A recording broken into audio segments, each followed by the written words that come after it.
Kris Oldland, Editor-in-Chief of Field Service News, and today I'm really pleased to bring you the final excerpt from my recent interview with Jo Cherriman, Director with Surefire. Surefire are an organisation that provide fire service engineering solutions across the UK on a nationwide basis. And in the interview we looked at a number of different areas, from selection to implementation. What were the headaches, what were the benefits? And in this particular excerpt we're going to look at how Surefire are blending that service and sales discussion so the two departments are working hand in hand, having since implemented Tesseract. Now, one of the benefits it seems for you guys is aligning that sales and service, those two different disparate operations, and aligning those to make that a lot more fluid, a lot more seamless. Would you say that that's probably been one of the biggest benefits that you've felt so far, having implemented Tesseract? Yes, we're using it in its basic format at the moment, yeah. I would say. There's a lot more to do with it, really, moving forward. That's the great thing about Tesseract, is that it's a very broad-ranging software package, but you can utilise it to how you work, really, and how your processes are set up.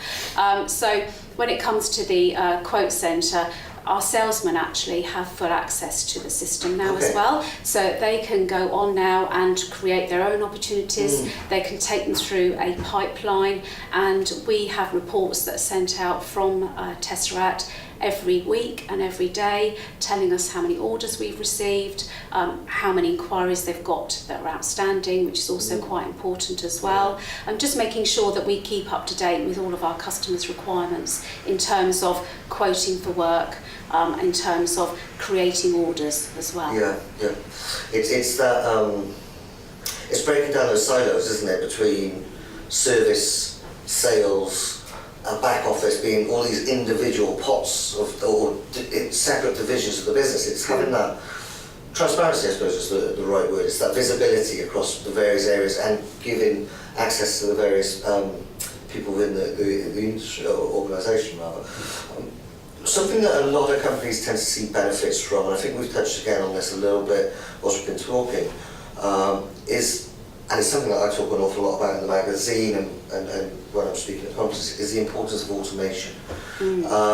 Is that something that you're trying to more and more introduce into your own workflows?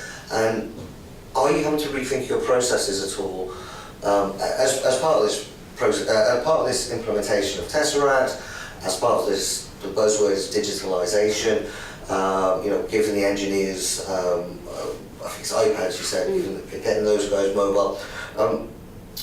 How important is automation in terms of refining your workflow, is, I suppose, the first question. Yeah, I mean, that was one of our major decisions to make, really, when we were looking around at software. Who could help us to streamline our business? And of course, part of streamlining is automation. You can have a great customer service team, but some of the work that we find that we have to do day to day is duplication of processes, is work that probably could be done by automating certain tasks.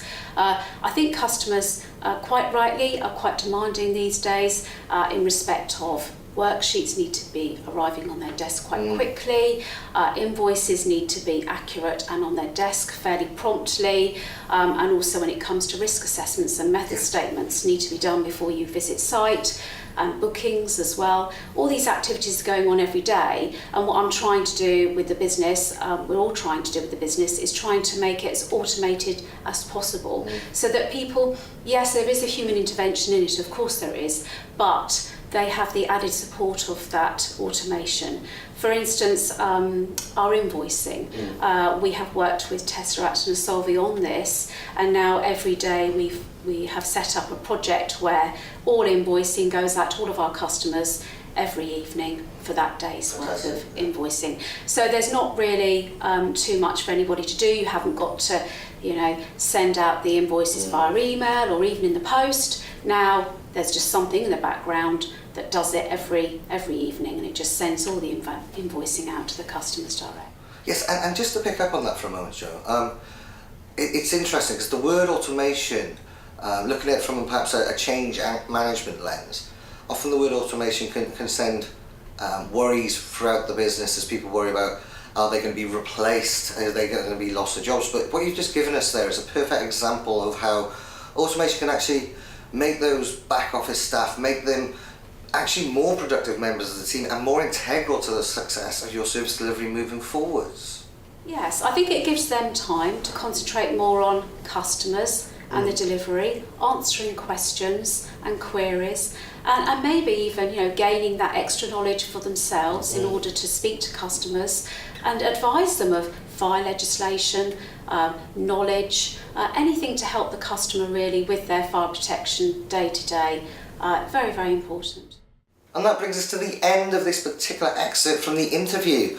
Now, fieldservicenews.com subscribers have already been given access to the full interview that I did with Jo. If you would like to be a fieldservicenews.com subscriber, the good news is subscription is complimentary for those of you that work in field service management. All you need to do is apply for your subscription on the link below. Use the link below and you'll get access to the full interview between myself and Jo, sent to you straight away as we process your application. But for now, thanks ever so much for taking the time to watch. My name is Kris Oldland, I'm the Editor-in-Chief of Field Service News, and we'll see you again soon. Take care.